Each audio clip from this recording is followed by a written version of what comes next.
Roadshow, episode number 94 and a half. My name is John Morgan. Cold Coffee is with me. We are in Phoenix. Well, I lied. We're in Mesa, Arizona, on the outskirts of Phoenix, where UFC Fight Night 103, Rodriguez versus Penn, is in the books. We're cracking open a few frosty beverages at the end of a hard night of Sunday night fights. We won't even bother talking about the football that happened earlier today. My Dallas Cowboys. Ouch. Ouch. Ouch. Painful. All right. Main event. Cold Coffee. Yair Rodriguez put an absolute beating on BJ Penn. I don't mean to be disrespectful or dramatic or anything like that towards BJ Penn, but it was pretty one-sided. I don't know how you can call that much other than a beatdown. Yeah, I mean, I think there were moments, when it first started where it was like, okay, BJ's there. He's going to show us little glimpses or something. I just – his movement seemed good, but I think it was just after the first couple leg kicks that he was blocking. And then I think that opening spinning back kick that he kind of opened up with, and BJ kind of, stunted a little bit and kind of drove in there. I was like, okay, he's ready for it, But he just never stopped with those leg kicks. And I think immediately you could just start seeing it, like BJ's like, I wasn't really counting for this, I mean, it's one thing if Yair was going to go in there, and I think if they were just going to be trading hands, I think BJ, that's what he was prepared for. I mean, how do you prepare for legs coming every single direction, because you can't get in on them, right?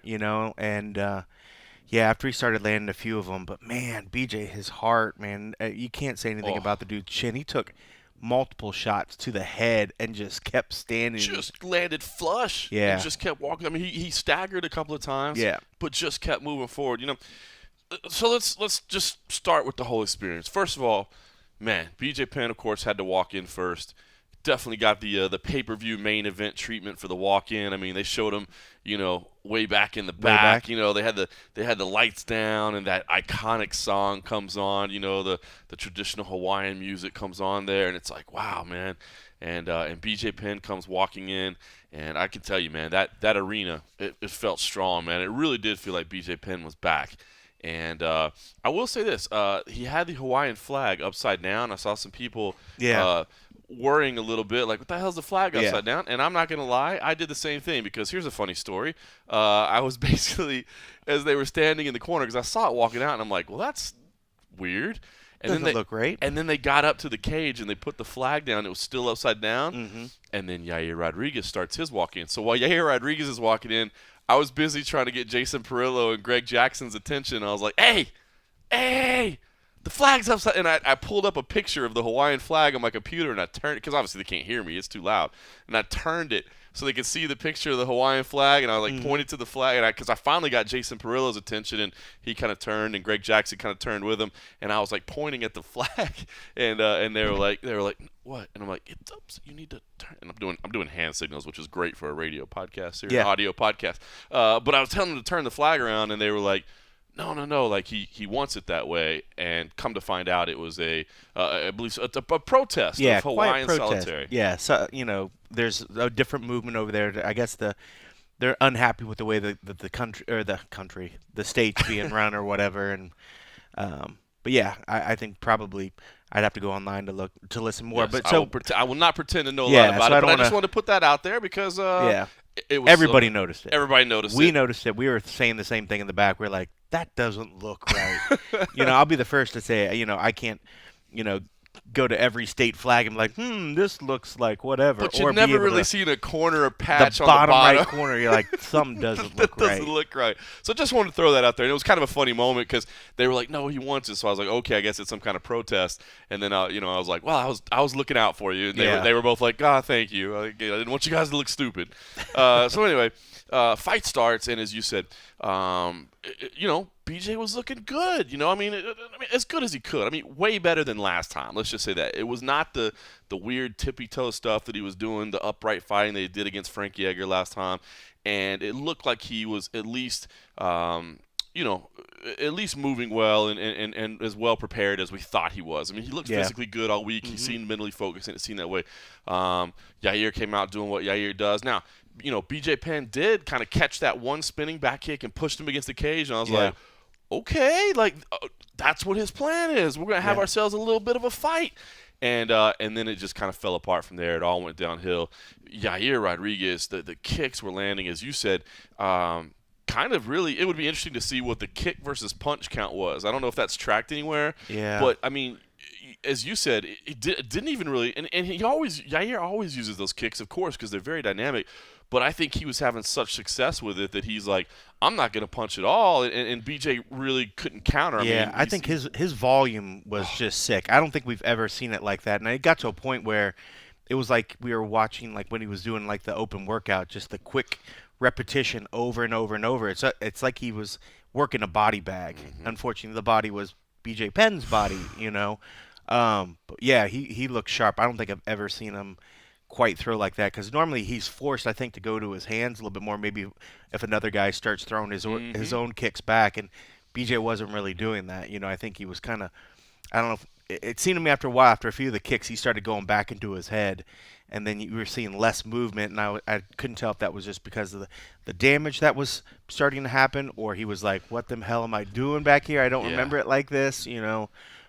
He got flat-footed really quick. Really quick. And I think that was definitely the beginning of the end as well. You know, you could see it kind of unfolding because if you look back at that open workout footage, I know you posted a lot of it online, and we actually streamed it on Facebook Live, which we've been trying to do a little bit more of. But I mean, I was impressed with how light on his feet BJ Penn was at that workout. Really moving around, and I was like, okay, it looks like he's almost going to kind of match Yair Rodriguez's creative style, his flow, but once he got tagged a couple times, he got kind of flat-footed, and at that point, he was just a sitting duck. As you said, credit to the heart, man. He took some big shots from Yair Rodriguez, and I didn't necessarily think Yair was going to tire out, but you did have to wonder if he was starting to get a little bit frustrated by because he was, literally just teeing off with everything he could in the first round, and just couldn't seem to really hurt BJ Penn. Yeah, and looking at the, I love the little stat stuff that they've added to the UFC site. But according to them, Yair's targeting 76% was towards the head, 16% on the body, 7% on the leg, and that's what we saw. Yeah, he was head hunting because he was making contact and he was doing damage. And then at one point, I was like, wow, he wants to end this with a head kick knockout. It was just seemed like that way. And for a while there, I thought he was going to get it because he landed a couple good ones, really, really flush. But, sharp. I think that was the best performance we've seen from Yair. It was. Those high kicks were so fast. You're right. They were landing because, a lot of times, man, in fights, it's people throw high kicks and they end up getting blocked. They make a loud sound because they hit the gloves and they look flashy and the crowd goes, wow, but they don't do anything. These were landing, man. They were landing over and over. It's like, I don't know if BJ just couldn't see them or he just couldn't react because they were so fast. Very fast. God, they were impressive.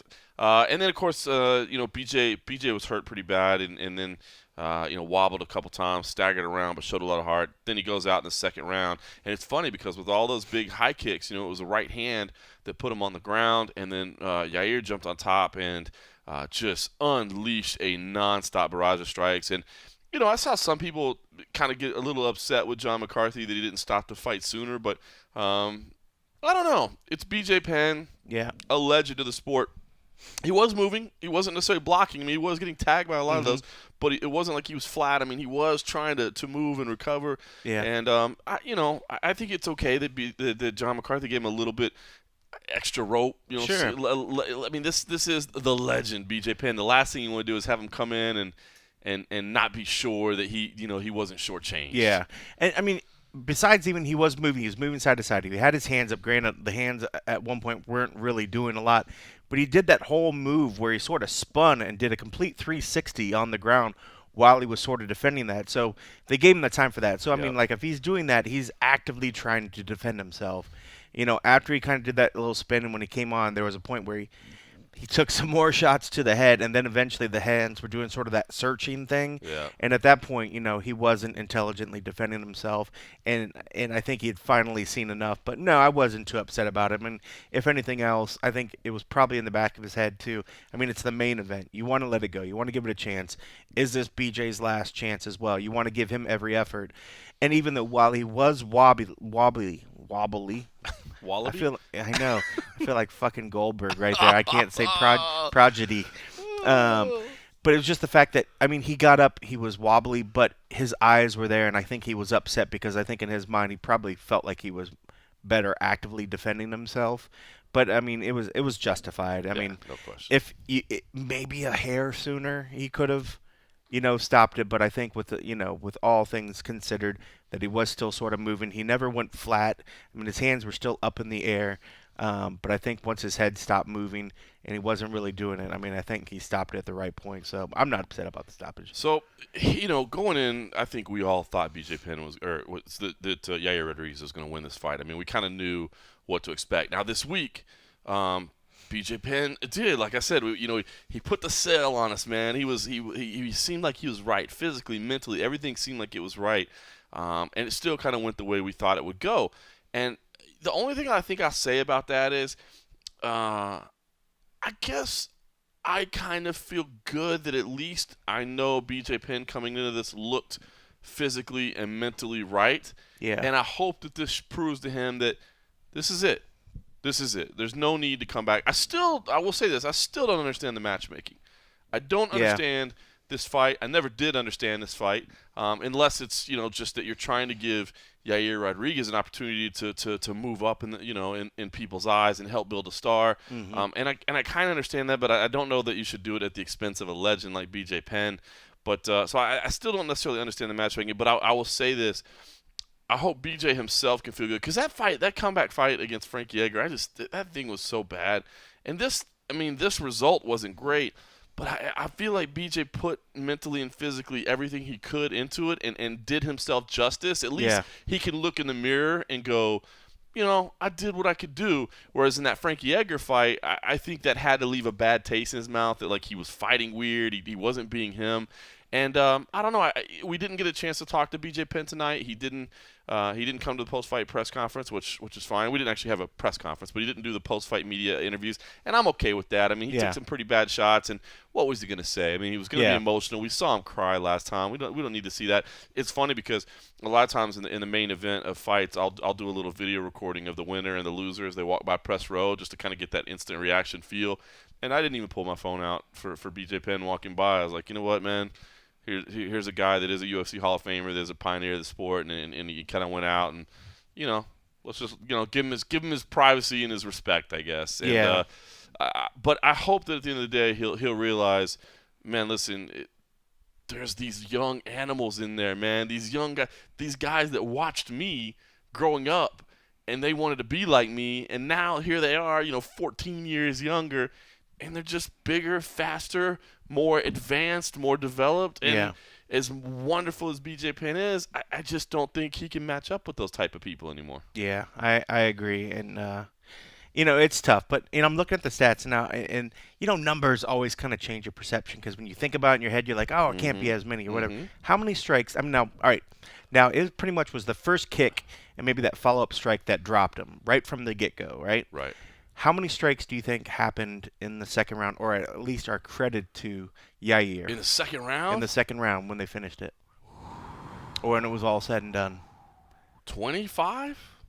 Close. It's actually more so. It was 18. 18? 18 shots. Okay. So the first two right off the bat, that was the kick and the one that dropped him. That's what it showed. Yeah. He threw. Okay. He tried to throw 38 is what he's credited as. Okay, see, I was asking. I actually Oh, you were trying to think total. I thought he threw 25. So he threw 38. He threw 38 shots. Jesus Christ. So he even threw more than I thought. Yeah. So when I start feeling this, like 18 make contact and 30, and absolutely BJ had nothing. So then when you start seeing numbers like that, then you're like, okay, more shots maybe were thrown than what I perceived to be thrown. That's how quick they were coming. Yes, they were. Then you start thinking like, fuck, all right, maybe it didn't need to be that many. So he threw 38 strikes in 24 seconds. Yeah. So, Grant, and the first two landed solid. So when you start hearing that, I mean, then it makes you think, all right, did he need to have that much? But when you're watching, you're perceiving it, stats don't take into account the fact that he was spinning, he was moving, he was It was trying. bordering on uncomfortable for me, man. It was bordering on uncomfortable for me. But I guess I just feel like in certain instances you give a guy more rope. You know what I mean? Maybe that's not right. I mean, I can think that some people would say, no, it doesn't matter the situation. It's the letter of the law. But I think sometimes when you know the guy, you know the stakes, you know the fact that it may be his last fight, like you give him as much leash as you possibly can. Yeah, you know? I agree. But you're right. It was numbers don't lie. That's a hell of a Yeah, lot it's of crazy. strikes. Yeah, and it just seeing that, it was just like, wow, makes you sit back and think about it a little bit. But all right, but whatever. But it was crazy fight, great fight. It was. The other thing too that we saw tonight, Yair Rodriguez, man, I have seen it happening, and I am impressed. This man he has a fan base, a strong fan base, and they're passionate and they're amazing. It's cool when a country gets behind somebody, and of course, not everybody flew from Mexico. He did tell a story of that, a couple hundred people coming from his hometown just by That's car cool. and driving. But of course, we know that there's a ton of Mexicans or people of Mexican descent that live in the United States. Obviously, my wife, my son would have that connection as well. So there's a lot of people that can identify with it. But I think it's so awesome when a country gets behind somebody and you see the flags and the chants. Obviously the Irish have done it better than anybody with Conor McGregor, just filling arenas or whatever. But we saw it in Salt Lake City. We saw it here. Man, a big contingent of Mexican fans. And Yair, 24 years old, well-spoken in English and Spanish, says the right things, very respectful. Even though there was again, it wasn't a grudge match, but there was a little bit of back and forth between those two guys this week. Yair went right over to BJ, told him he was a legend, so I'm not mad at you. Yeah. Man, just the guy does everything right, man. To me, he ticks all the boxes, man. His fighting style is fun. Yep. He's getting better. Yep. He's young. He speaks two languages. He's respectful. This guy, to me, is a future star. I agree, and I think the Mexican fan base. I don't want to say they've been let down by some of the guys they have, but I know a lot of people were jumping on. They were trying to jump on Velasquez, and I think that ship's kind of sailed to a degree. I think they're looking for somebody. I think. Well, Cane's career stumbled a little bit with the injuries and stuff, and his Spanish. Not that I don't want to fault him because I know that he's taken lessons and he's worked on it and all that stuff, but he doesn't speak Spanish that well, and so because of that, I think they struggled to identify a little bit. Yeah, I agree, but you're right. This kid, he's just a good kid. I haven't seen him do anything during the fight week that would be like, he's kind of a douche or he's kind of whatever.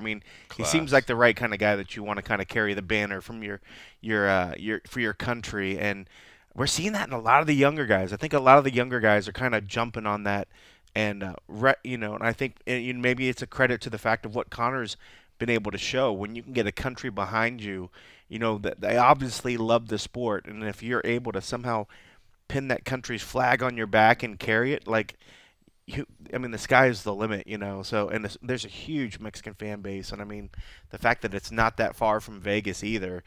I think we could see a lot of people starting to make that transition over some of these big fights. So good on him. And when he has performances like that, with a performance like that, that was probably some of the best striking in terms, especially of kicking. But even his punching was crisp and very very sharp. That's probably one of the best performances we've seen out of anybody recently. 100%. I'll be interested to see. Gorgeous George Garcia kind of handles our rankings at MMA Junkie, and then we all kind of chime in, and we're like, no, let's move him here, Yair Rodriguez was an honorable mention coming into this week, so just outside the top 15. Now, I know BJ Penn isn't a ranked opponent, but BJ Penn is a legend. This was a one-sided destruction of a legend. I'll be interested to see where he goes because I think there's some intriguing matchups in the featherweight division. We know what we got going on at the top there. You got Aldo, you got Holloway, you got Frankie Edgar. Cub Swanson is certainly kind of up there in the mix now. You got those kind of top guys. Him and Frankie would be fun. Oh, that would be a great fight, man. It'd be a lot of fun. But even guys like Duho Choi is there, Brian Ortega is there, Jeremy Stevens is a name that's there, Charles Oliveira. Man, there's just a lot of interesting matchups. So I'm going to be intrigued to see by kind of where he ends in our rankings, and then also what the UFC matchmakers decide to do with them next. He won't call anybody out, no matter how much you ask him to. He doesn't call anybody out. It's not his thing. He is just respectful as can be. And he stopped by the press room. We didn't have a press conference tonight, so if you were looking for that, that's why you didn't see one anywhere, because there wasn't one. This was just kind of a little bit smaller fight night show. Just FYI, it cost the UFC quite a bit of money to stream. I think I've heard as much as like $20,000 to get all the equipment in place that they need to stream a press conference and all those things. I call BS. Yeah? You think so? They lying. Okay. Maybe at one point it did. All right. Now, but whatever. I mean, the streaming boxes and shit that they plug in the back doesn't cost that much, but whatever. Well, maybe including all the rigging and the stage, because you got a stage, you got to pay somebody to set it up Yeah. and put it down. Yeah, 20,000 seems pretty high, but who knows? Does seem like a lot. Who knows? But whatever. All right. Well, it We costs can at do least it for cheaper. It costs at least. Yeah, I was going to say we'll stream everything for like 15,000. For like 15, maybe 10 grand and a bunch of beer. Oh man. So anyway, some of these smaller fight night events, you're not going to see it. And that's what you're just going to get these scrum style interviews, and that's what we did. And Yair Rodriguez stopped by and talked to us. He was happy. He was in a good mood, and here's what he had to say. Yair, obviously this was a huge win for you. Just talk about the emotion, how it feels to perform like you did tonight. You know, guys, it's something that it was in my head already. Like I told you guys, this is just part of the game. This is just part of the strategy that I was, thinking on my head. You put your toes in your mind. I don't see this fight going too far. I was ready to die or to win tonight, and thanks God I win against a legend, BJ Penn. I talked to him after the fight, and he said, "Hey man, no disrespect. This is part of the game." I used that. I used to say all that stuff because part of the strategy, but no disrespect. I told him, "Hey man, listen. I know it's part of the strategy. We all do the same thing in different ways. So I'm not mad of you. He's not mad of me. I respect him even more right now. Now that I fight him, I know he's a legend. He's a powerful guy, and I'm pretty happy to have the victory tonight." Your kicks are always a big part of your game, but tonight they seemed like they were really effective. Did you know that was going to be your main weapon going in, or did you just kind of feel it out as it was going along? I was trying to feel it out, because I knew he probably can catch me when I throw some kick with a big punch, So I was trying to be careful, feel him out, read his movements, You put something in your mind, but it never. Sometimes it doesn't go the way that you want, so you have to be careful. Start reading him, his movements, and start your strategy from there. So my coach told me, be careful. I know you touch him a little bit, but be careful. Don't pressure him too much. Don't go for him because he is a legend. He knows what he's doing, and he can take advantage of that. So just be careful, respect him a little, and then he's gonna be there. Just believe in your kicks, and then it's what I did. I believe in my kicks. I knew my kicks are pretty hard. I knew it, and whenever he covered the kicks, it will be true. So I just start kicking him hard, going up and down to the stomach, and I start showing him going backwards, and I take advantage of that. There was a lot of mystery around BJ coming into this. I feel like nobody really knew what we were expecting from him.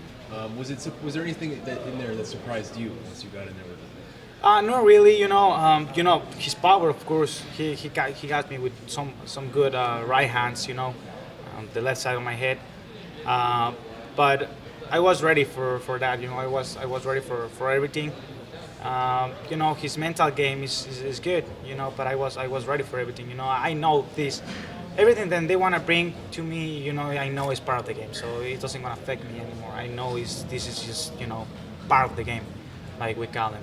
So it doesn't matter whatever they want to say to me. I never going to put it on my mind. They don't want to go through this, My mind, I know my mind is strong, like I'm telling you, BJ Penn bring a strategy, I bring mine, and then thanks that I have the winning tonight. Did you feel like it should have been stopped earlier? I don't think so, unless with a guy like BJ, he's a legend, when I started punching him in the ground, he was moving. I saw him moving, so I was actually being careful of him. Don't high kick me or grab me with a submission, and I move and I start hitting him again. And whenever I see the referee stopping the fight, it was just an amazing moment, But I don't think they should have stopped the fight before. I know you said a couple times going in that it's just another guy. His credentials, but it's just another fighter in front of you. Was there a moment when you stepped in there like, oh, that's BJ Penn, or you never had that? I never had that in my mind. I'll respect every opponent as a human being. It doesn't matter who is in front of me. It can be Muhammad Ali. I don't care. I will respect him the same way I respect you and I respect everyone here. Why? I'm not fighting a god. If I will fight a god, I will be like on my knees. But no, he's a human being. I respect him the same way I respect you, all of you, and all of the people. Have you put into perspective yet what this performance means? You know, big stage, big opponent, big name, and the way that you fought. Like, what does that mean for your career going forward? For me, personal, it means a lot. You know, being a legend like BJ Penn. But I don't know where this fight is gonna put me. You know, I just wanna wait and see what the UFC wants to bring next. You know, like I told you guys, I'm not the kind of fighter that I'm gonna ask for a guy next. You know, I'm just not that kind of guy. I'm different. You know, different kind of animal, like I told you guys. So whatever the UFC wants to bring next, I'll be ready for it. You know, I'll always prepare myself to fight the best in the world. So whatever they want to bring next, I'll be ready.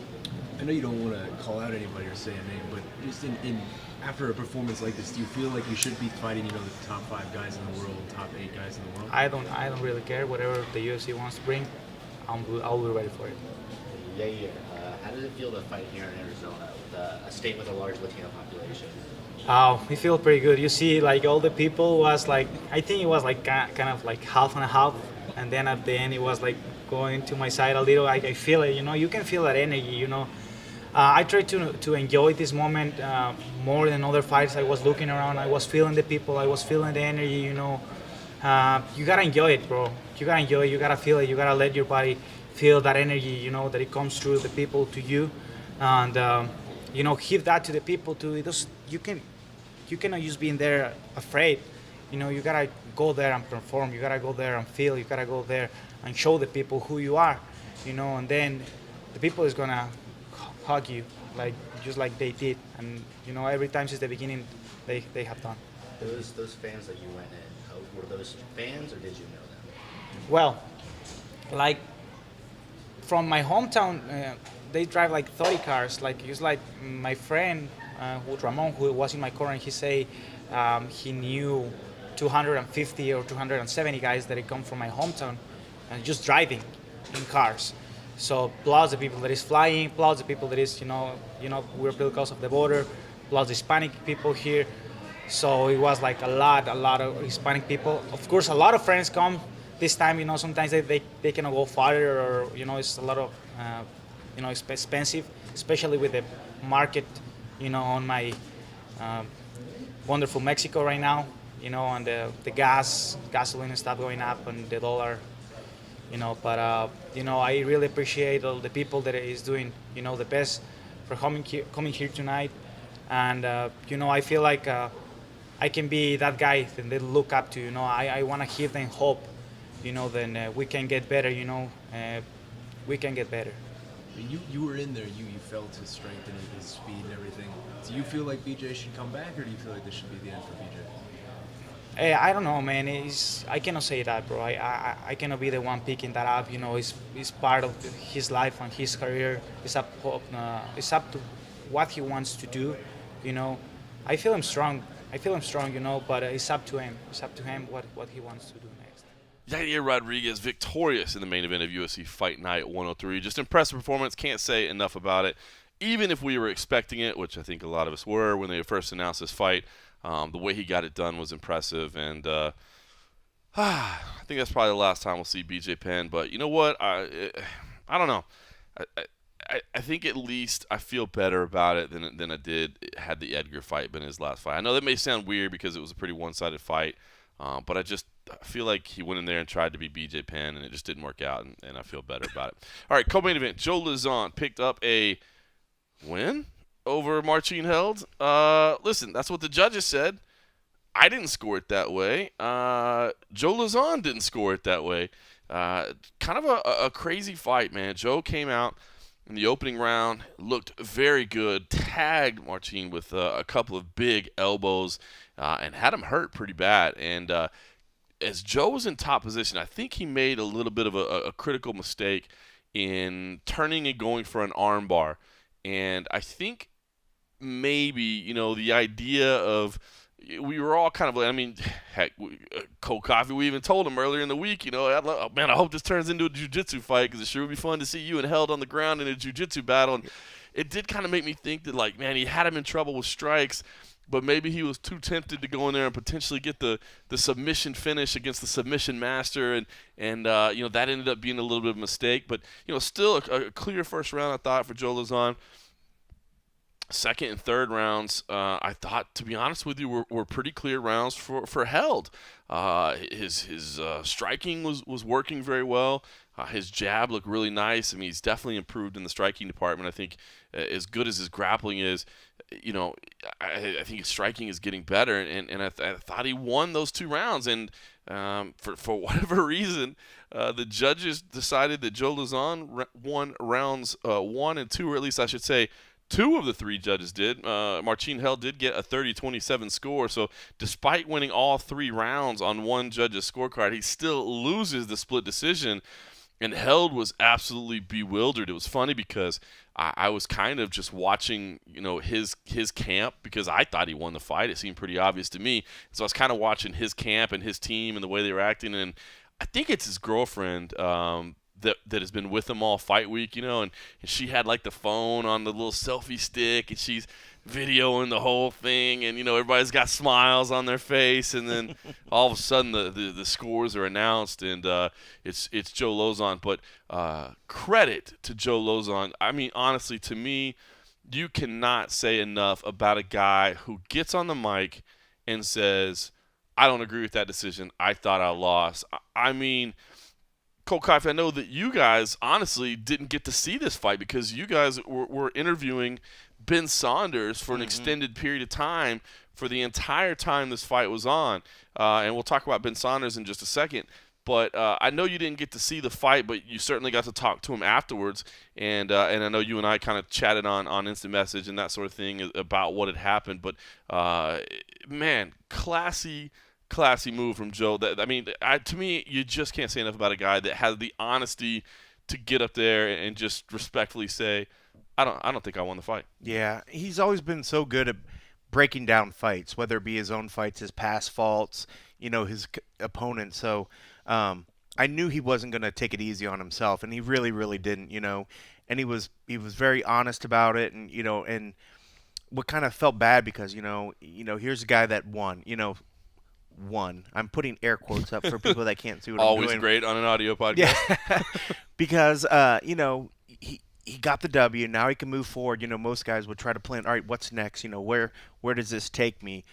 But you could tell that he felt really, really bad, and he said he went straight over to Marcin and was talking to him, and wanted to make sure that Shelby wasn't going to release him and do all the right kind of things because he felt bad, and he realized that he messed up, thought he gave him the second and the third, but to hear him not take the low road and say, well, hey, I thought I did enough, the judges went my way, whatever, he owned up to the fact that it wasn't his best performance, thought that Held got the win, and for him to be so brutally honest, and he wasn't pouting about it and trying to make a martyr of himself, like, oh, I feel so bad, this. I mean, he was saying he was feeling so bad, but it was genuine. He wasn't throwing it out there just to, try to, allay some of the blame or whatever. And it's something about him that, about that brutal honesty and being willing that, we could have really went a certain route. I mean, I think if he probably was up there, trying to say that the judges got it right and the fans are wrong, he probably could have. Probably could have became a very standoffish thing, but the fact that he actually came out, said that I'm upset at my performance. I don't know where this puts me right now because normally with a win you want to kind of focus on the future and all this other stuff, and he feels that momentum pretty much right now is he's kind of lost that momentum because with a win like this, it's not a win you can be proud of, and for him to still sort of say that, I have the most respect for him because one, I mean he doesn't pull punches, and especially on himself when it really, really matters. And I think it's the kind of thing that, he's gonna look back at what he did. He's gonna find the little areas where he messed up, and he's the kind of guy that always regroups stronger. So I feel like he's treating this as a loss to him, and he's gonna go back and look at the areas that he needs to improve. So I think we'll see another Joe Lauzon that's really, really good. But just the brutal honesty of what you'll hear in the soundbite is kind of nice because, one, I was trying to stall. Hopefully you guys would get back there because I knew that everybody wanted to talk to him. And we had reached out to the UFC, and no offense to them. I mean, they tried to hold him, and they were even like, we told you we'd hold him till after main event. They literally brought him back right after. Apparently, he was like, "Can I go do it now?" Yeah, so he sort of asked Yeah. for it. So I can't blame them on it. But I knew everybody wanted to talk to him about it. So hopefully the interview that you hear was decent enough with us few videographers that were stuck back in the back, kind of holding the fort down. The few, the proud, the not so good.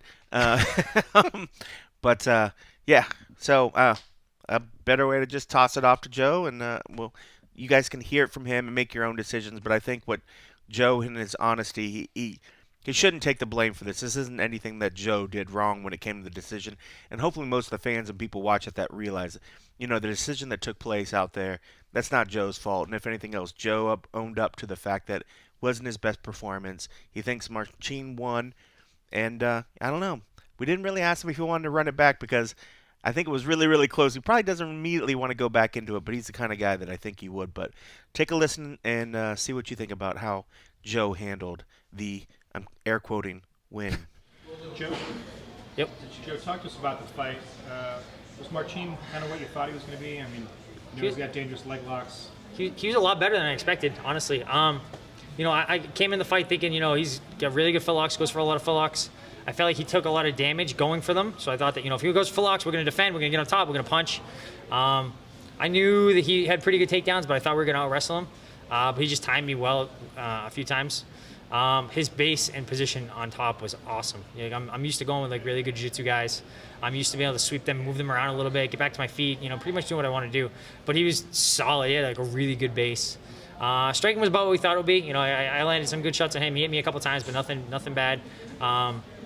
He struggled for a takedown in the first round. I hit him with a bunch of elbows, and honestly, I thought the fight was over. I thought, I was talking to him after. I think I flash KO'd him, and then I hipped in on him, but he woke up, and did a great job. He survived. But I thought, I'll say, blew my load a little bit going for the first one, going for the elbows in the first. But it's the way it goes, I thought he had the second and third. Second round I think was pretty close, but as the fight happened, we're thinking, okay, we never give ourselves the benefit of the doubt. We always think, okay, if it's close, it's his round. So maybe the judges, I know there's new scoring criteria, so maybe they looked at it as, his positional control wasn't as important as the strikes I landed. But I don't know. I thought he won the fight. Does that kind of damper things a little bit? I know you want to take the win, but I know there's always going to be criticism, and everybody puts that on the fighter, and it's not your fault. I thought it sucked before when I thought I won a fight and I got lost. This is worse. Honestly, this sucks. I feel like it's great that I got the win money, but I 100% thought he won the fight. So I'll go back and watch it. Maybe I won't be so critical of myself, but I thought he had the fight. I feel honestly, I feel guilty. I feel bad about it. Because I was in his shoes last time. He's coming over from Bellator, and they matched him up with Diego. He has a tough outing there. Altitude, everything like that, and then he gets I think he gets screwed on a decision. That's super crappy. That's a really bad start, 0-2, and he's really good. I'll be harassing Sean Shelby got to keep that guy around. He's he's really, really good. I know you've always been really analytical when it comes back to your past fights. Is there something you could already think about what maybe wasn't working for you this fight and things you need to go back and focus on? Yeah, there are a couple things. I went a little bit lighter on strength conditioning stuff. For me, the most important thing is always stay as healthy as possible. So if I have something that's bothering me, generally strength conditioning is the first thing we pull back. We dial it back a little bit. And my neck was bugging me a little bit. My wrist was bugging me a little bit. So we pull all that stuff back, and he felt a lot stronger than me tonight. And I didn't think that was going to be the case. I thought I was going to be the stronger guy. So we'll pick up strength conditioning. We'll keep it, even if with injuries a little bit. We'll kind of keep that a little more important next time. Had great jiu-jitsu. I thought he was going to be kind of a one-trick pony going for a lot of leg lock stuff, but had great base, great position, great jiu-jitsu. I think that because we're good about, kind of breaking people down, there's been some fights where we know 100%, we game plan perfectly. We did not game plan perfectly for this fight. He was, a different animal than we thought he was going to be. Did you get a chance to speak to him after the fight? Yeah, I went and talked. We were doing photos after. I got checked out by the doctor, and his wife came and grabbed me and wanted to know if I go talk to him. I feel bad, honestly, because I know how bad it feels like losing a decision like that. I told him, dude, I'll harass Sean Shelby. I'll make sure they're not gonna let you go. Because it's just crappy. It's crappy to come in with an 0-2 start. But he's good. I'm sure he'll treat it like a win. I know a lot of times after a win, guys, the motivation, the momentum's going forward. I don't know if you feel like you have the momentum for the next one. And I mean, because normally we'd say, hey, what's next? How soon do you want to get back in? Does this kind of shut it down for a little bit? You just kind of want to regroup for a little bit? I was gonna shut it down anyways right away. You know, like I'm always in the gym anyways, but like I had a couple like little stupid nagging stuff that like I just because I was training at camp I couldn't really tend to as much. So I'll definitely tend to those a little bit more, but it's a weird spot because after I fought Jim Miller the second time, I thought I won that fight. I treated that fight like a win even though it was a loss in the scorecards. And then we come into this fight, I kind of felt like I kept a little momentum going. But I feel like I lost tonight, you know, despite getting the win. So I don't know. I'm all screwed up. You know, I guess it brought some balance, but it's just crappy. It's crappy, you know, feeling like I feel guilty about it. Honestly, it's crappy. Did you get a chance to watch BJ's fight? I didn't. I was doing photos. I saw the finish. You know, I'm bummed for him. You know, he shouldn't go out like that. But I don't know. I mean, it looked like it was going well. I was just getting bits and pieces of it. It looked like he was doing okay until the finish. You know, I thought he got dropped, but it seemed like he was recovering for a little bit. He got hit a bunch on the ground, but I felt like he was still in it till the very end. So I don't know. Bummed for him. He's a really, really good friend. He was your coach on Ultimate He was Fighter? my coach. He was the reason I went on the Ultimate Fighter. I went out to Hawaii and stayed with him, you know, for the better part of like 6 months. You know, super tight. You know, I don't talk to him all the time because I don't want to bug him, but dude, I care about that guy so much.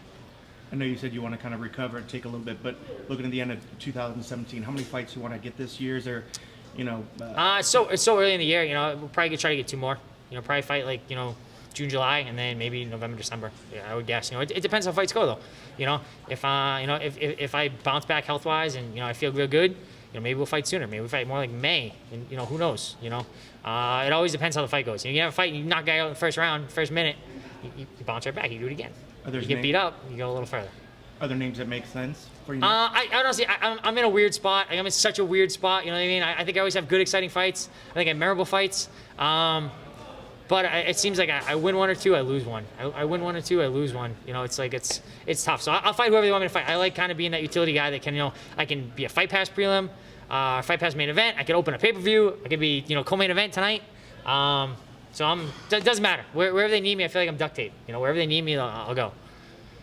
We have you on Facebook Live right now. A lot of fans, their comments about how they show a lot of respect and love you. Any words to your fans? Follow me on Facebook, facebook.com/JoeLauzon. But I appreciate all the fans. I love Twitter, Facebook, Instagram, everything, YouTube. We do video blogs, we do all kinds of stuff like that. We try to be super active on social media. I think it's a great way to interact with people, and I love the support. I wish I could have done better tonight. I got the win, but I think I should have done better. So there you have it, Joe Lauzon. Like I said, all class. You said it, cool. I mean, it's not the first guy who won a fight that he thought he lost. I mean, you can see it sometimes just watching the body language. Yeah. You can see the corners and you can see the teams and you can kind of, even though we can't necessarily hear what all is going on there, you can see the reaction and you can tell when guys think they lost a fight and then all of a sudden they win. And it's easy to get on the mic. We've heard other people get on the mic and be like, well, I knew it was close and I wasn't sure. It's like, dude, I just saw you. You thought you lost that fight. You know what I mean? For Joe to step up and just be like, dude, I thought I lost. I'm telling you, that dude is as classy as it gets, and I think he deserves all the credit in the world for it. Now, Joe, it's funny, as you said, he said, I'm going to go to Sean Shelby. I want to make sure they don't cut Held. Make sure they give him another chance. I think, first of all, that's a great gesture. But second, I think that's probably the way. Not that I've talked to the matchmakers. I didn't get a chance to talk to Sean Shelby about it, but I think that's probably the way they would lean anyway, right? I mean, Marcin Held, yes, he's 0-2 in the UFC right now, but he came in, fought Diego Sanchez in Mexico. Hell of a fight there. It was a lot of fun. Now he fights Joe Lauzon. Comes up short in a fight that I think most people think he won. So, yes, 0-2, but 0-2 against 2 tough dudes. And, I think he was safe to get another chance anyway. So, I think we'll see a lot of Held. And to me, as weird as it is, I mean, I was impressed by Held in a loss for sure. So, excited to see him. All right, another close fight was Ben Saunders picking up a decision win over Court McGee. Now, this is another one. If you watch the decision, if you watch his reaction, he had the look of someone that was like, I lost this fight. So and I've already heard people, even the video we pasted online, people are already just saying like he lost. I got hit up on Twitter, but now I scored this fight for Ben Saunders. I scored round 1 and round 2 for Ben Saunders. I'm definitely excited to go back and watch it. Of course, we do this immediately after we get done. This is kind of our instant reaction. I haven't had a chance to rewatch it yet. I definitely need to will watch go back them and all watch for it. like the first time, it seems. I know you were busy back in the back all night long. Yeah, Ben Saunders, I thought he won the fight, but man, it was such an intriguing clash of styles because, here's Ben Saunders, this big, tall, lanky dude firing these leg kicks from distance and firing body kicks. And, he was really doing a good job with his kicks. But Court, it's funny because we interviewed Court earlier in the week and we talked about it off camera more than we did on camera about his injuries that he was dealing with in his last fight. And I'll be honest, I was not impressed by his last fight at all, man. I mean, and I was honest with him, and I told him that the atmosphere was amazing, and it was, man. There he was fighting against Dominic Steele in Utah, which is of course where he lives, and I mean it was a huge moment for him, and it was a hard fought fight, but it wasn't exciting. It was a very grinding. He did what he had to do to win the fight. His family was in, his kids were watching him live for the first time. I mean, it was an incredibly emotional fight, but it wasn't his best performance. It was just like, oh man, he eked this one out. And then he tells us, after we turned off the cameras, yeah, oh, by the way, like, I snapped my ligaments in my elbow like in the first round, and he was dealing with some other stuff coming in. He talked about all the injuries, and I'm like, oh my God, that kind of totally changes how I felt about your performance now. Like, I get it. Now I understand why it was such a grind for you in your last fight. And it was funny because I remember thinking, like, man, maybe I need to change my pick because I had picked Ben Saunders going in just because I thought, man, I guess Court's reached this point in his life where he's just going to be kind of flat. And I thought Court looked great tonight, man. I thought he moved well. Dealing with that range of Ben Saunders is not easy, and Court was just throwing big hooks, landing quite a bit. He would get inside and get out. He was taking some counters in return, but I thought Court looked good tonight, man. I thought there was absolutely nothing for him to hang his head out. But I did score this fight for Ben Saunders. But exactly what you said, Cole Coffey, man, I saw quotes all the way. First of all, I was watching the MMA Junkie Twitter feed, and people were like, garbage decision, garbage decision, Wow. garbage decision. Somebody hit me up on Twitter and was like, did you actually score that fight for Ben Saunders? And, so a lot of outrage. This was a very close fight, and I agree. I mean, it was razor thin. I think I even put in my play-by-play at the start of round 3, like, neither man can possibly feel comfortable about the score right now because you just don't know where the judges were going to go. But Ben Saunders gets the decision win. Yeah, this is one I definitely got to go back and watch because pretty much I only caught the bits from like in the third round, and I believe it was at the point where Court, I think, had turned momentum back into his favor, was getting on top, and was doing what Court seems to do when he gets into that, I'm going to wrap you up and sort of just kind of maul you and kind of lay on you and do that sort of thing. So from that perspective, I thought I had picked right when I said that McGee was going to win beforehand. And then afterwards, when I was watching the decision, I'm kind of like, all right, I think I got it. And that's kind of the general census in the room. And when I saw Ben's face, I was like, yeah, that's not a look of a guy that is lost. In fact, somebody said that to me right then, too. It was like, yeah, that's the look of somebody that's defeated. So I'm thinking, like, okay, I'm right. And then when he got his hand raised, it was just like, well, shoot. Now I got to go back and watch this again because obviously I missed something in the other 2 rounds. So that's what I'm looking for to go back and watch. And but his honesty and his openness, and I mean, he rambled, folks. He rambled. In fact, the interview went on for about a good 20 minutes, and you could see the Which is why you guys didn't get to see. Yeah, which is why we Lauzon literally Hill. missed the whole fight. And he had tried to, he kept peeking over it a couple times, which made me want to kind of peek over and just listen to him when he was talking about the room because he was in the same room as Joe and BJ. So he was like, I had the best fucking room. He was like, I was so stoked, And BJ's his like idol. Yeah, so he was like on cloud 9. So then next thing you know, he was just chatty Cathy and was just like, I think Dave got, Mandel from the Sure Dog got like into his second question. By the end of that, he was already 8.5, like 9 minutes in. I mean, he had a lot to say, but he said the same thing sort of during the fight week. He was very, very open about a lot of the things that he had dealt with, and the fan reaction, the media reaction. But he was very thankful for just all the attention and just the moment. I think he went through so much stuff that he was just kind of living in the moment, which is always awesome. And I think it's a good thing that we all try to do that more. And I think he was just really just wanted to kind of gush about it. So, but yeah, it was. I have to go back and watch it now because after watching and just hearing it afterwards and hearing how close it was, I feel like I missed out on a lot of great action tonight because we were back in the back. This new format of bringing everybody back is good because the end of the night, it makes things a lot shorter. But for us stuck in the back, we miss a lot of the action. You never get that break at the main card. Yeah. Well, so what we did is we edited down the audio from Ben Saunders because he did talk for 20 minutes. But the full version of it is on YouTube. So if you want to go watch the entire 20 minutes, go to YouTube, the MMA Junkie YouTube page, and you'll see it there. And you can definitely watch that. It's not safe for work. This is the one guy that drops more F-bombs than me. I mean, like, and it starts right from the get-go. What about, does he have any whatnots and what have yous? I should have like subliminally suggested that to him. So Ben, like, what not are you doing later? Whatever. I don't know. How do you subliminally plant messages to somebody? I don't know. It's funny. Before we play this real quick, you're becoming like the mini Mike Bond with your stats that you like to throw out. Look at this. I am so we're not close to Mike Bond. Mike probably has that shit memorized. I just look at the screen and I know, but look at this. If you go through the stats with Court and Ben Saunders, let's just look at the strikes, okay? Round 1, Ben Saunders wins 22-21. Round 2, Ben Saunders wins 24-23. And then, of course, round 3 was the round that Court won pretty clearly, 33-21. And, of course, he had the takedown as well. But, I mean, you're talking about one strike difference. Yeah, that's tough.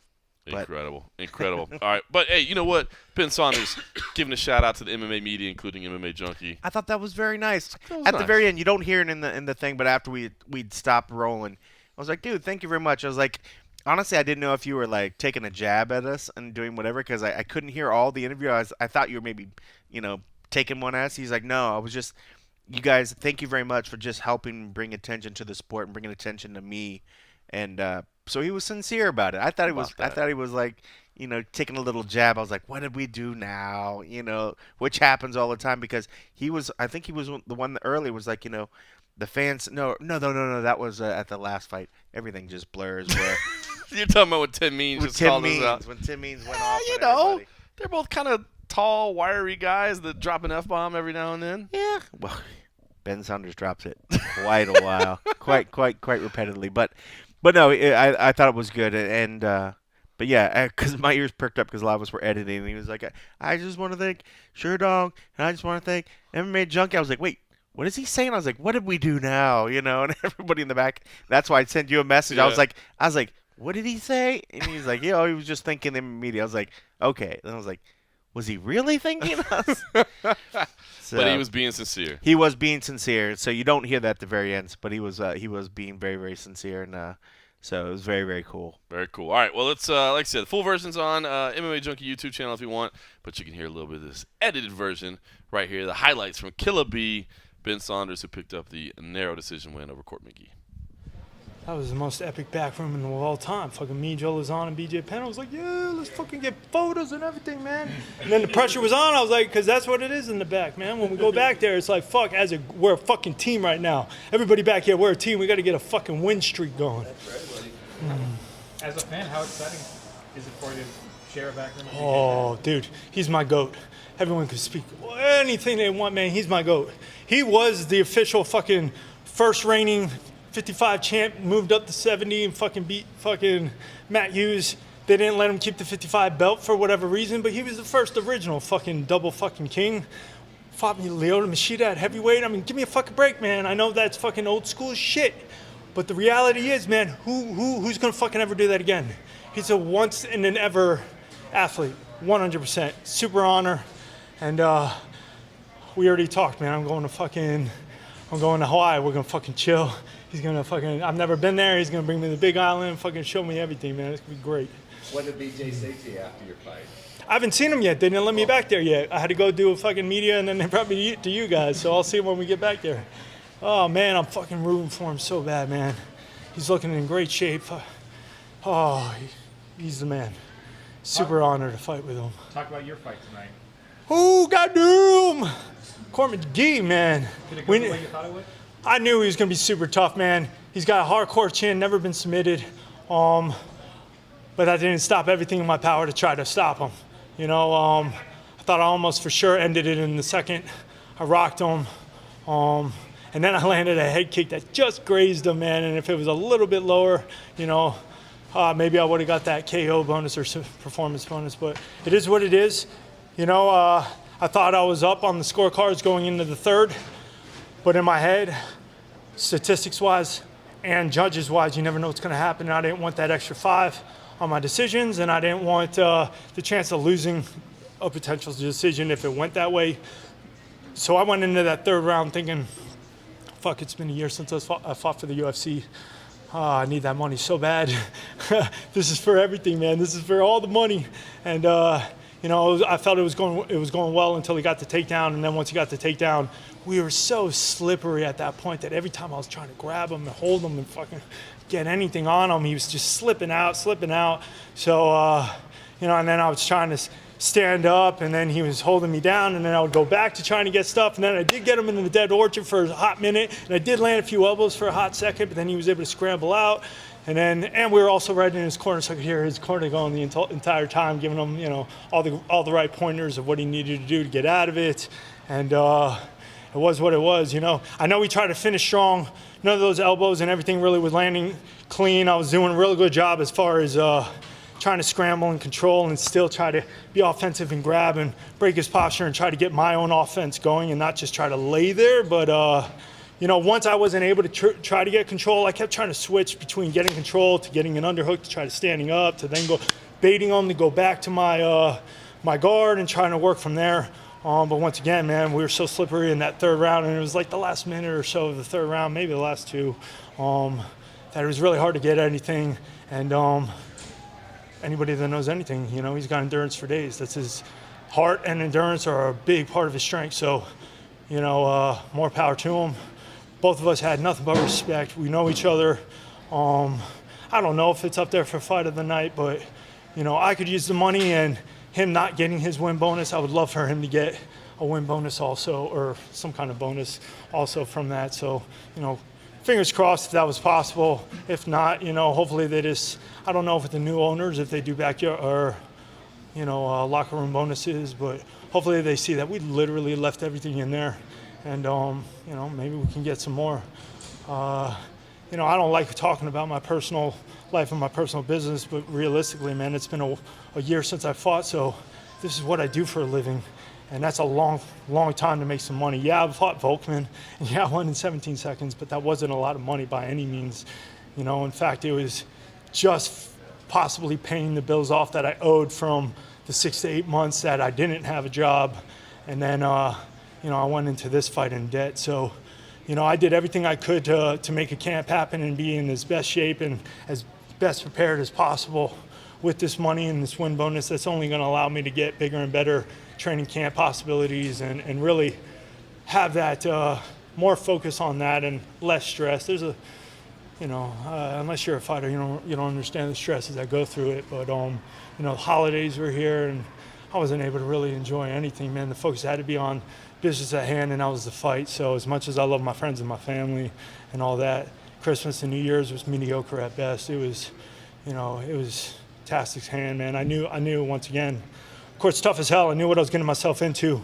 So there was really no enjoyment of leaving that focus and venturing out into enjoying life so much. It was like, this is the fight game. This is what I dedicated my life to. And above all, this is my third stint, man. This is my return, and I needed to make sure that it would, I wish I got to finish. I wish it was a lot more entertaining and as far as winning by KO or submission. But, hopefully, once again, we'll have to rewatch the video. But I know we fucking scrapped like a motherfucker out there as hard as we could. So hopefully it was entertaining and we did our job. Standing there waiting to hear that decision, you really had a look of confidence on your face after. What was going through your head, and what was the relief like when you heard your name at the end? More than anything, it wasn't that I didn't think I was going to win. I was fucking disappointed how that third round finished. I put so much into this camp that for it to end that last 30 seconds to a minute, I didn't mind so much the takedown. It was that once the takedown happened, not being able to get anything possibly going. And then once I did get the dead orchard and I was trying to get something going, the fact that he was able to get out of that was kind of disappointing. But above all, it was more just disappointment that I went to the judges. Not that I thought I didn't win, not that I didn't think it was possibly entertaining. It was just, I feel that's a disappointing it's not the greatest victory anybody could hope for. Hey Ben, you stated you weren't pleased with your performance out there on the post-fight interview. What things do you think you could have done differently besides obviously the finish that you were looking for? Maybe just a little better preparation. You know what I'm saying? Like, people don't understand the pressure that comes into this game, and when you come off a year of being in this organization, this is my third stint in the UFC. I don't know how many people can say that. I don't know how many people can say that, and right now I'm 8-4. You know, like I'm not a 3-8 fighter here in the UFC. I'm 8-4 right now, so I got skills, you know. But coming back, it's like at 7-4. There's a lot of people just calling me a journeyman, man, and that hurts my feelings. You know, I'm not a bitch or anything, but I'm 20 wins, 7 losses, and 2 draws. And if you look at who I've fought, man, they're tough dudes. You know, and at the time, especially my first stint in the UFC, John Fitch was the #1 contender. I took on 48 hours notice. Mike Swick, if he beat Dan Hardy, would have fought for the UFC title. Dennis Hallman beat Matt Hughes in like 30 seconds both times they fought for the lightweight title. So I'm like, and then Cote fought Anderson Silva for the title. I'm like, yo, man, I fought 3 title contenders that fought for the UFC title, and I fought a guy that was 1 fight away. That's how I look at my losses. If you look at the other guys, Douglas Leaney's the champ right now. You know, like I'm not the people I'm losing to. It sucks that I lost to them, but I've learned from them. I've gotten better. But they're no slouches, man. I'm not losing to nobodies. I'm losing to people that were seriously tough dudes that all had more experience than me essentially at the time. And I probably was the underdog. I shouldn't have won. You know, so like that's what keeps me up, you know, as far as staying in the game and not fucking crying about my losses. I look at that as motivation. I look at that as like, man, like what I can be. Like these guys were ahead of the game. John Fitch might be retiring right now after he just won that title. You know, that makes me super sad for him because he said it might be the medical concerns or whatnot. But, I mean, that's a prime example, dude. That was another champion. He's still a champion. You know, these are guys that I fought and that I lost to, and I see no shame in that. No shame in those losses in any means. They made me who I am today. I bounced back from them tenfold. I've only lost 2 times in my life in a row. And it was, once again, it was to John Fitch and then Dennis Hallman. And both of those were decisions, tough-fought decisions that, you know, I learned a lot from. They were both phenomenal wrestlers that were black belts in jiu-jitsu. So I had to up my game tremendously coming off that. When I got let go from the UFC, Joseph was straight up honest with me. And I didn't have any fault in that. He was like, hey, man, you need to work on your takedown defense and either standing up or your aggression off your back, your jiu-jitsu. I 100% agree with him because I want to be world class. I would love to have been a title contender or fight for the title or won the title. And without those 2 things, I essentially couldn't have done that.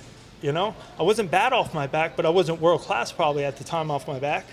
And I couldn't just live off the fact that I'm a long rangey striker with a great clinch. You know, I couldn't live off that. So I had to move. I had to improve. Everything has helped me learn. And look at me today, man. All the people the path that all this thing took me, when I made it back to the UFC the second time, and I made history with Doom Plot, I was like, this would have never happened. Would have probably never happened. I would have never met and trained with the people that I trained with to get where I am today. And that includes right now, beating Court McGee. You know, this guy's super tough, and who knows if that would have ever been possible of winning and beating this guy if I didn't lose the fights that I lost and things didn't play out the way they played. So, you know, I'm very happy with where I am in my career. I'm very happy with how things have worked out. I'm super happy I just won that fight. I really needed the money, and it really worked out. And I'm really happy that you guys are giving me this interview in this time right now, man. I love the media. I think you guys are freaking awesome, man. You guys make this sport. So Ben Saunders, F-bomb filled Ben Saunders, an emotional guy. He's always extremely animated. It was fun to talk to this week. Picked up a big win for him over Court McGee. It was close. Cold Coffee and I will be going back and watching that again. Tell us what you thought. Hit us up on Twitter. Let us know. What did you think? It seems like, honestly, more people than not thought the Court McGee won. All right, the main card started off with Sergio Pettis picking up a decision win over John Moraga. good fight. I thought it was. I thought Moraga put on a good showing for himself, stepping in on short notice. Was close. It wasn't a blowout. I actually scored all 3 rounds for Sergio Pettis. One judge did the same.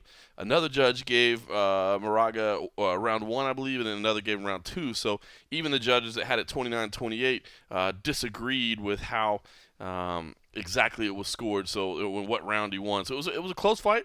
But I thought overall Sergio Pettis looked good. Might have been one of the best performances we've seen him to date. John Moraga's a legit dude, and Sergio Pettis, I just thought he executed and looked very sharp tonight, very crisp. That was a pick that I was struggling with, man, going back and forth on. Not sure if Sergio, I had made the pick for Sergio Pettis in my staff picks, but felt like maybe John Moraga was going to have a little something up his sleeve. But Sergio Pettis got done. I thought overall it was a very impressive performance from him. The preliminary cards wrapped up with Drakkar Klose picking up a decision win over Devin Powell. I thought I saw a lot of hate for Klose on social media as the fight was unfolding, and I think it's understandable because as much as he was in control and as good of a job as he did, he was showboating quite a bit, and it wasn't. He was having really good success in moments, but not necessarily completely dominating the fight. I mean, he was loading up on the right hand, and Powell showed a heck of a chin because he was absorbing those blows, taking some big shots from Drakkar Klose. But Drakkar didn't finish the fight. He was, I don't know. I saw there was some raw talent in him that I saw. I was impressed by him making his UFC debut. There were things I liked about it. He was being trashed online. I wouldn't trash the guy. I thought there were some things that I really liked and I'm interested to see for the future. But I definitely see how his little swagger and attitude might have pissed some people off. So overall, I thought it was a decent performance, not an incredible performance, but not bad. Cold Coffee. Overall, just your impression of him, coming backstage. Did that? Because I haven't gotten to see, unfortunately, his interview yet. Did that little swagger and attitude did he have? Did it translate with him? Yeah, it pretty much did. I mean, he was like, pretty much coming out, saying like, the knockout was what he was going for, a flashy end. That's what he hopes to keep doing and stuff. So yeah, he was definitely carrying the momentum from the win back there as well. Had no doubt in his mind that, he was the big winner, and. But no, it was interesting because before this, I had no idea really. I'll be honest, who the hell it was. Oh yeah, man. But understandable. It's an impressive debut for sure. I mean, I think to come in there and carry the weight of the featured prelim, right? Featured FS1 prelim, not the fight press prelim, but all these featured prelims. It's hard to keep track anymore. But that's a lot of pressure. So for him to go out there and kind of do that and still kind of had that swagger. I think it's kind of in line with some of the new breed of these young guys coming up, these little studs. But no, it was good. That's another one I want to kind of go back and see because we saw bits and pieces of it. There were moments that he had, man. The big right hand that he was teeing off with was good. He definitely loves the foot stomp in the clinch position. It was just weird. He was having, I thought, some really good success striking, and then he would end up putting himself back into the clinch. That was kind of a weird deal there. So, overall, there was definitely room for improvement, but I saw him getting a lot of hate, and I was actually kind of impressed by some of the things I saw in there. Before that, Augusto Tanquinho Mendes picked up a split decision win over Frankie Saenz. This ended up getting fight of the night, and deservedly so, man. This was one hell of a scrap. Man, big shots from both men. They were both wobbled on occasion, back and forth. I actually ended up scoring the fight for Frankie Saenz, but no hate at all for Tanquinho Mendes. I thought he showed a lot of character in there as well, and I thought the fight was very, very close and could have gone either way. So I had no hate on that decision, even though I scored it the other way. And I happened to look on MMADecisions.com and saw that out of all the track scores, I was kind of in the minority. Not the only one that scored it for Frankie Saenz, but I was kind of in the minority. But not one that I'll say other people got wrong or this was a robbery. It was just a really, really close fight. Alexei Oleinik picked up a submission win via Ezekiel choke over Victor Pesta. Awesome finish, man. I mean, obviously a choke that Oleinik is comfortable with. He had scored it quite a bit earlier in his career and was able to pick it up again. Normally a choke, for those that don't know, that you would you would do with a gi. It's technically a gi maneuver. He did it with no gi, and he did it while Victor Pesta, which was in mount, which made it even more impressive. I mean, this is something you just don't see very much of. And, Alexei Olenek is not a flashy guy by any stretch of the imagination, but good Lord, he's got 51 career victories now, and you can't hate on that. And I know that Cold Coffee talked to you guys in the back and a little bit of broken English or whatever, but yeah. I thought it was great how he kind of walked through the choke and just said, this is something I used to do really good, and I saw that this dude had a long neck, and I could choke him out. And it's funny, it was like, oh, do you feel like you played your hand now? Now you're not going to be able to use this again for a little while. He's like, yeah, unfortunately, I don't think so, which is just funny, But yeah, he seemed like a very, very nice guy. I mean, and it's it's always unfortunate when we have to deal with sometimes with the translators and stuff because, you just you feel like he wanted to kind of elaborate a lot more on it and stuff, but unfortunately with that language barrier. But no, that's awesome. It was good stuff, and he does seem like a nice guy. Every interaction I've ever had with him, he's very humble. He doesn't, even though he gets up on stage with his opponents and he barely looks at them, and he barely puts his hands up, and just I don't know. It just seems like a nice, just kind of like blue collar, doing his work kind of a guy. But yeah, I mean, it's kind of tough to communicate with him. Yeah, but it's just funny to hear him say like, I know I used to do it all the time, but nobody had seen it for a while, so I thought maybe I could try this again. I think it's very, very when guys have a nice, funny, sort of candid take on something like that on a move that most of us couldn't even wish to hope to pull off, and they make it look so easy. So it's kind of funny when he's just like, oh, I had this in the bag of tricks, and I thought, well, why not? Nobody's seen me do this for a while. Let's try it, and sure enough, got the win. So funny stuff. The prelims on FS1 started with Tony Martin picking up a decision win over Alex White.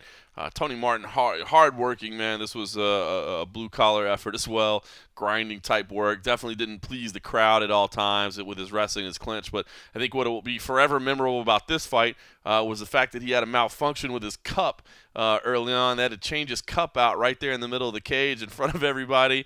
Was bizarre to kind of see that happening. It was funny because when it happened right in front of me, like right in front of press row, and literally right in front of me. And he starts leaning to the ref, and he's yelling about his cup, my cup, my cup. And I thought the cup broke, which is weird because I didn't see any strikes. Like I didn't see a growing strike or hear it. Normally you can hear it when things hit the cup. I didn't hear it. And they do this, this whole switch out. And he walked by afterwards, and I had to ask, as weird as it is, I'm like, how did your cup even break? And he said, no, it wasn't the cup. It was the string that holds it in place. And so because that broke, it was shifting all around. But he was I know you guys it was going to slide down his leg. You guys talked to him a little more about it backstage, right? Yeah. I mean, first of all, what was his attitude? Was it kind of uncomfortable talking to the guy about his growing protector? Funny-ish thing because how and this is funny because we miss a lot of action back there. So I actually started off by asking him because he looked very unhappy, and there was a moment that the camera caught at the very end where he's like, I promise I'll do better. Right. He just wasn't he wasn't happy. So actually, we're starting to talk about that. I missed the whole cup thing. Oh, you guys didn't even None know. of us back there even knew it happened. Gosh. So he started coming up and started talking about the cup story, and we're like, what the so fuck is he talking about? And so at the end, we're sort of patting ourselves on the back like, well, we're glad that we got that out without even seeing it happen. So I need to go back. But he actually kind of details it all. So you can catch the interview, and he does say he was worried about it because he thought it was going to slip down his leg. He thought they were going to sort of try to jerry-rig it a little bit, and thought we're going to make it happen. But that's got to be just one of those odd things that as it happens, like, what do you do? Yeah. But yeah, when he was first describing it, I thought that the cup had broken half as well. Right. Because he did sort of describe it as being broken half, but must have just been referencing that thing. But check it out. Like he goes on. Check out the interview. He goes in to actually talk a little bit more about it. And but yeah. So at first we didn't even know it even happened back there. So it was a big surprise for us. So that's too funny. That's on the list of what else I need to go back and watch. I think this whole darn event I'm just gonna go back and You watch got your from the main thing. you got your Monday planned out for you. Yeah, pretty much. All right, the Fight Pass prelims, the featured fight there, Nina Ansaroff picked up a submission win, third-round submission win over Jocelyn Jones-Leibarger. Nina looked fantastic, man. She looked much improved. I think this is the best fight we've seen from her. Jocelyn Jones-Leibarger, tough. I know her back from her amateur days. She fought under the Tough Enough banner, so I called a couple of her fights, and she is as tough as they come, and she was nonstop, relentless here as well. But Nina looked really, really good, relentless with the submission attack, was rewarded for her efforts, and I don't know, man. It was a good performance all the way around, and of course, it's cool to see Amanda Nunes in her corner.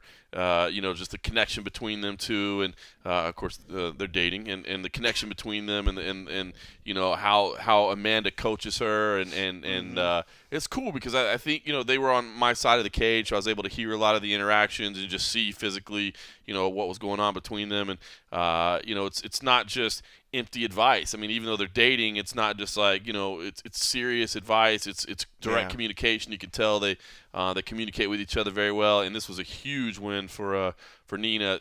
Seeking her first UFC win. It's got to be tough, man. You're seeking your first UFC win. Meanwhile, your girlfriend is the champ that just finished knocking out Ronda Rousey. But a great performance, and again, I think Jocelyn Jones-Leibarger deserves credit for being tough as they come. But big win for Nina. Yeah, I'll be honest, I picked that way wrong, and a lot of it was because, seeing how tough Jocelyn is, like, she's a beast. I mean, she's so super tough, and I think the time I watched her in Invicta, I believe she won the one fight in Invicta that I saw. Maybe she lost it, but I remember seeing her heart, and that I was thinking, like, all right, she's got this. But I think it was because I had more questions about Nina than questions about Leibarger's toughness. So I thought that she was going to win, but it just seemed to me like I think there's got to be something where your girlfriend and your training partner is the world champ. That's got to go to a lot, So she completely surprised me, and it seemed to me like it was a pretty dominant performance. The parts that I could see, she was very, very dominant. And, it was. So we got to talk with the end, and it was great, seeing, Amanda off to the side, sort of just chiming in when she can. And Amanda's been quick to sort of say that, she's going to be a future champ. Nina's going to be the champ. She goes out of her way every time. Yeah, every time she says something about that. I think that probably every good partner in a relationship always boosts up the other partner. But she did a really good job, and Nina kind of said, I had that motivation behind me pushing it and the pressure a little bit, but she used it in a positive way to kind of like really strive hard. So I thought that was pretty. That's pretty the thing cool. is I'm impressed, because I have always wondered. It could go either way. You know what I'm saying? way. Like you have the pressure of like, I can't measure up to what this chick is accomplishing. Here's my significant other.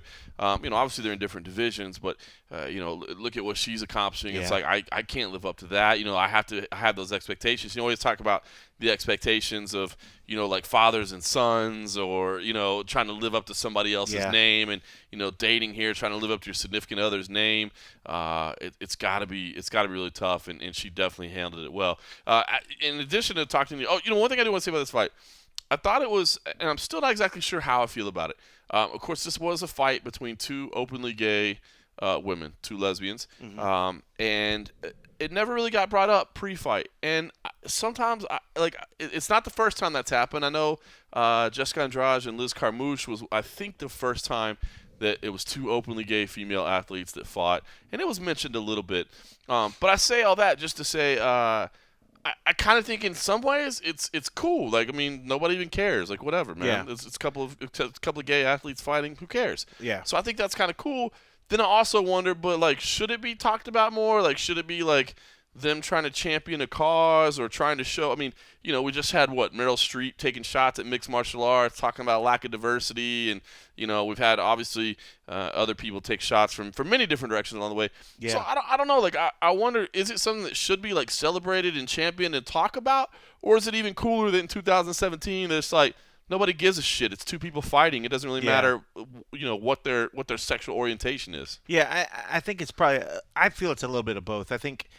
One, it is great to sort of embrace that and put that out there and say, here we are, they're gay, they're open about it, whatever, it's just a sexuality, it's whatever, but also in the same sense too, like, they're also two high-level athletes. Do we need to always bring it up every time? Let them just go out there, perform, let them do their thing. If anything, kind of going with that, when we were doing the interview back in the back with Nina, there was a point, and I kind of went back and forth in my head whether I wanted not to ask, because I was still thinking like, will this sound completely wrong because the context is two gay women in a relationship, but there was a point where Amanda was always sleeping with the belt. She was taking pictures sleeping with the belt. So Right. I wanted to ask Nina, like, so how long did it take? Because we kept bringing up the belt out of bed? How long did it take to get the belt out of bed? But then I didn't want to seem like the fucking dude that's asking about Right. two lesbians that are sleeping, what their sleeping arrangement Yeah, is. yeah. Because then I just can felt see like that. it would open up a can of stupid ass worms. Yeah, I can see that. So I was like, all right, I'll leave it alone. But I was like, I totally want to do it. It is a funny question, Yeah, right? You know because what I mean? think it was if it was a matter of say Amanda, or not Amanda, but Ronda Rousey. Say Ronda Rousey had the belt, Right. was sleeping in it, and Travis Brown. If we had Travis Brown there, I guarantee it wouldn't have been a big Right. issue for me to or say. asking Caraway about Misha. Misha's Yeah. got the belt. When did she finally get the belt out of bed? We don't think about it. You're but, right. Something in me, and maybe it's wrong. Maybe that's my own downfall. Maybe I'm thinking too much into it. But I just That's kind fair. of it kind of hit my head, thinking about it, and I was like, okay, I know we've got to a point where we've moved beyond a lot of things, where we can finally, like you said, just watch a fight of two athletes, where we didn't have to bring it up and say, all right, here's two openly gay athletes that are fighting in the UFC, a typical male-dominated, blah, blah, blah. Right. I think we'll have that question a lot more should we ever have an openly gay male athlete. Yes. Then the Yes. discussion will come back up, and then I think we'd have to, talk about it. The people that watch it will 100%. have to deal with it and 100%. see how they react to it. But I like it. I like the fact that they just let two people go out there and fight. And if they want to talk about it, let them talk about it. We don't need to keep making a story about it. I think we've dealt with it. We've talked about it. If anything, now it's just treat it like what it is. They're two super top level fighters that were just fighting. So I love it. I think it's dig great. it. I dig it. And by the way, I love that the shirt that the UFC put. I own the T-shirt and I like wearing it, man. The one that came out around UFC 200, the We Are All Fighters with the rainbow colors. Yeah. God, I love that shirt. I Man. wonder whose idea it was for Amanda's haircut. I'm not a big fan Not of a the big fan of the new haircut. No, I liked it better how but then maybe Judd. I was guessing myself. I was like, what was her hair like during fight week? Maybe it's because it was always pulled back. It's true, because because she had it shaved. and We whatever. didn't really see much of her. Since we didn't see much of Ronda, we didn't see much of her either. And then she came out all of a sudden. And it was like in full like mullet mode. I was like, she live in like fucking Southwest Ohio now or something, like. I guess if Mike Pyle cut his hair, somebody has to sport it, right? So Amanda picked it Somebody up. she picked up the mantle. All right. Well, speaking of Amanda, Amanda did come back in the back as well, and you guys got a chance to speak briefly with her, and which is awesome. I love that she could have completely blew us off and be like, I'm here for my girlfriend. This is her night. And that's happened before with other fighters when we have it. They put the focus where it needs to be. But also, we haven't had a chance to really talk with her. Especially comes out recently talking about she wanted to, go for the winner of the featherweight title, all that other great stuff. So we got a chance to talk with her about that. But I thought it was great. She was very, very open. We actually, unfortunately, it was a longer interview with her. I guess rightfully so. She is the champ. Right. But the interview with her went longer than the one with Nina, but it was great. It was great that we had the opportunity to come back there and chat with her. So yeah, it was good. All right. Well, I think we should just work that in right now. Let's just play it. Why not? Couple of minutes with the champ, right? Why not? Or a few minutes, or 7 minutes. How difficult is it for you to be able to have to watch Nina fight? You can't do anything about it. You just can stand outside and watch. Yeah, it's hard for me. Like I was like in panic. I try to control myself, but this fight I know is like it's the fight for Nina. She have to win. Have a lot of pressure, and even I put pressure on her. Because I know she can be the champion. She will be, and I want she do well. I know she can. I train with her every day. I don't expect another thing. I expect only she'll win, and this is the thing. I'm more like scared about a little bit if she don't show who she is. This is a very sad thing for an athlete when step in that cage no show who they are. And I'm very happy tonight Nina show the world what is she capable of. What has the last 2 weeks been like for you? Celebrating, but also trying to get her ready for the fight. It was hard for me too. Like after that fight, how was my camp? How was all the promo for that fight? Killing me. Like I have to make my brain, my body, and my spirit like ready for that moment. And it was very hard because I talk to my friends like I watched that fight like outside. My soul was outside watching that fight, and when I back in, like it was hard for sleep. I know sleep for 5 days. Literally, I saw every day the sun come out, and I know I have to like kind of focus because Nina have the fights right in the next week. I have to be like like more like patience, and then but it was hard for me at the same time. All the adrenaline is still in me because it was so fast, and I know it's gonna be like that, but my body ready for 5 rounds, and when everything like was so fast, my body can handle, and it was like at the end of the weekend, everything started becoming together, and I went right away to help Nina, and everything was fine. You talked about what it's like watching her. Are you giving like good advice when you're coaching her, or are you just like freaking out, like screaming and kind of panicking a little bit? No, I don't. I give you good advice for sure, because we train together every day. I know everything she can do, and in striking, jiu-jitsu. Also, I'm a well-rounded fighter. I know everything. I'm black belt in Brazilian jiu-jitsu, and I train judo at the same time, and striking like also. I know everything about it. I keep learning, but I know I'm amount to like help her, and for sure I keep it like everything the way we training, all the movement. It's not tough though for you to say like I know what I'm supposed to say, but I'm just like want to scream and like just yell like like to kind of panic instead of staying as a coach. No, I keep it like simple. Sometimes I keep it say more like things, and then she can do only one sometimes, But I keep control, and everything was fine tonight. When did it set into you what you had done, against Ronda? Like when did it kind of become real life that happened, and not like, kind of you said you were kind of out of your body watching it kind of thing. When did it finally say like, oh yeah, that happened? That was that was. Yeah, right after the 5th day, I sleep again. I be able to rest, and then I saw everything was real. I watch over and over, and now I accept it, and I will keep doing. Amanda, you just recently said that you'd like to fight the winner of the Holly Holm Germain fight and unify the 2 belts. Yeah, Conor McGregor did it, why I can't? And I feel like I want a more challenge for my career, I know I can be a champion in 145 too, and that's why I post my Twitter and everywhere, and I hope Dana White can give it to me the opportunity. I will show him the real champion he has. Would you see yourself defending both belts, unlike Conor did? I don't know. I think if they give it to me the opportunity, I'm gonna focus the fight first, and then after we can talk about it. But I will wanna fight the winner, Holly against Germaine. I beat Germaine already. You had me, and if you Holly won, whatever, I will wanna fight. What do you see in Holly's game that you think you could exploit? I think Holly have enough trips, jiu-jitsu to take this fight on the ground, and then maybe like one, like ground pounds or things like that. But I don't think she have a chance in stand-up, but MMA is like crazy. Everything can happen.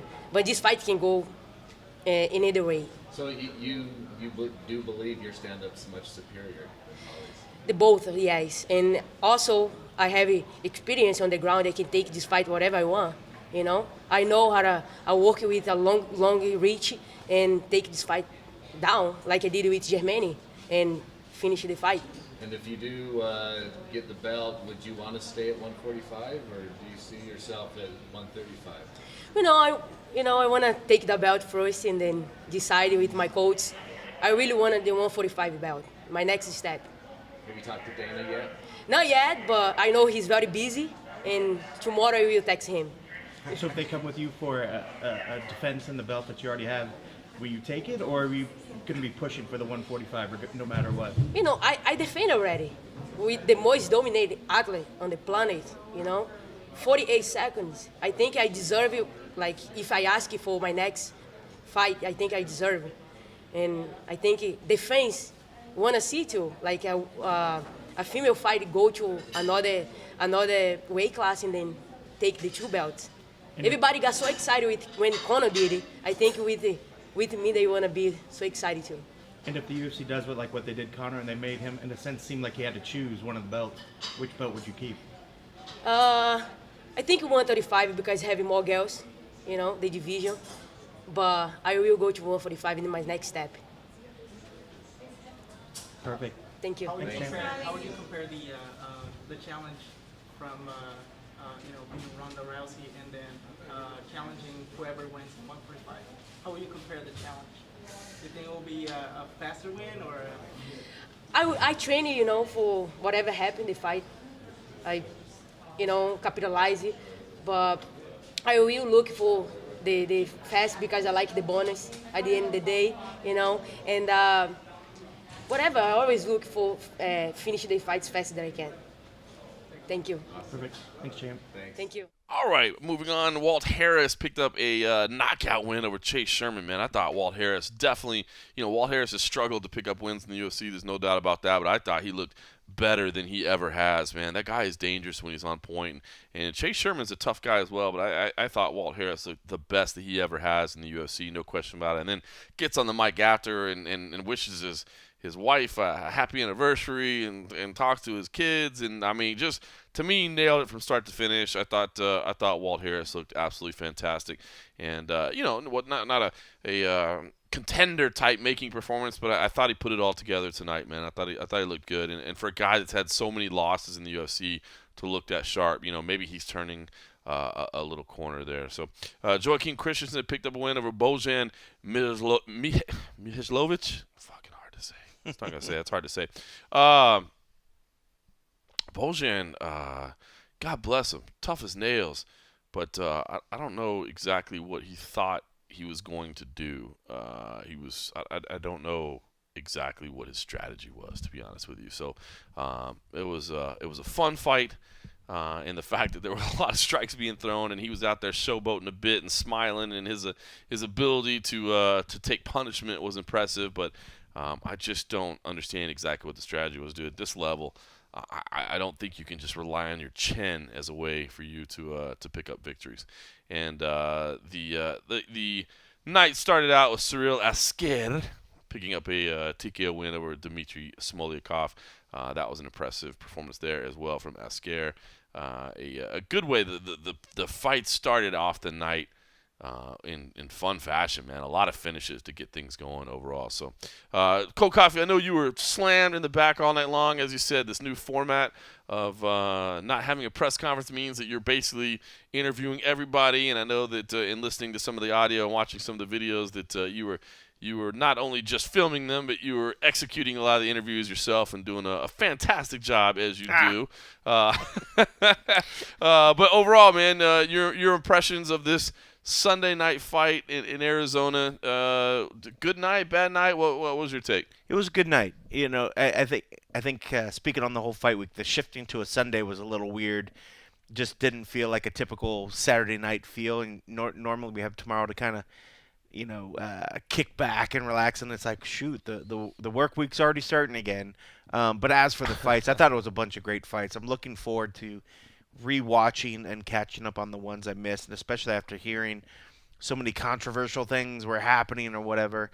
I really want to kind of go back and watch those and take it all in. But I had a good time. Mm-hmm. The back, it was fun. It's always fun working with the guys back in the back.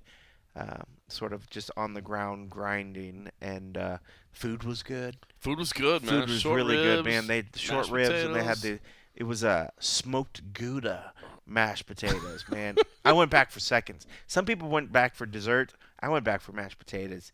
They were that good. And I take stuff. that away from the fight. That's what the mashed potatoes should have got a performance bonus. Are you ready to whip out the audio that you collected from Yair Rodriguez yet? Or is that still a work in progress? The mashed potatoes were legend. Yeah, I don't. Whatever. I'm Cold still caught up in mashed potato Cold land. Coffee's Spanish impression of Yair Rodriguez and the legends. For whatever reason, I think he needs to polish it up a little bit. And I've been poking fun at him all week long for the way he says legend. And then tonight, when Yair Rodriguez is having his post-fight interview, every time he would say the word legend. How does it go?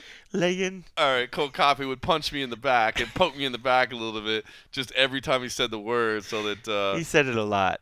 I was trying to avoid cracking up, so that was good. But no, good night of fights, man. It was a good night of fights. These Fox Sports cards, man, they work out, man.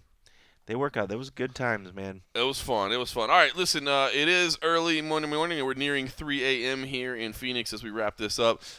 We've got a flight to catch in a couple hours, and we got to get this thing edited and put online. And as Cold Coffee said, man, the work week has already begun. We'll be back home in Las Vegas. Wednesday morning, we'll be flying out to Los Angeles. We will be on site for Bellator 170. Myself and Cold Coffee will be there for Tito Ortiz versus Chael Sonnen. Cold Coffee, I'm looking, man. This is a 17-fight card. Is it really? Yes. But at least they don't. 1, 2, 3, 4, 5, 6, I don't plan on seeing everybody. No, either. no, you won't. They only give a select few. They on do that things one. a little bit different. But I have talked with the fine folks at Bellator, and they're going to set us up with some one-on-one time with Tito Ortiz, with Chael Sonnen, with Paul Daly, with Brennan Ward. So we'll have the typical fight week coverage that we do at MMA Junkie. Of course, we always try to hook it up. Like we do. All right, listen, we've got some frosty beverages in the fridge that we got to finish up before we check out. Got a frosty room as well. We got a frosty room, just so you guys know. Cold Coffee sets his AC at 60 degrees. It's ridiculous. 62 right now. You could literally hang meat in here. I've got a jacket on, and I may be you breaking keep rubbing out this your blanket. hands. Yeah, I'm rubbing my hands together just to stay warm. I may use this blanket. So, all right, listen, we're gonna wrap up a little bit of work. Hopefully, you guys enjoyed episode number 94 and a half. Stay tuned for 95 and much, much more. All I can say is thanks for listening.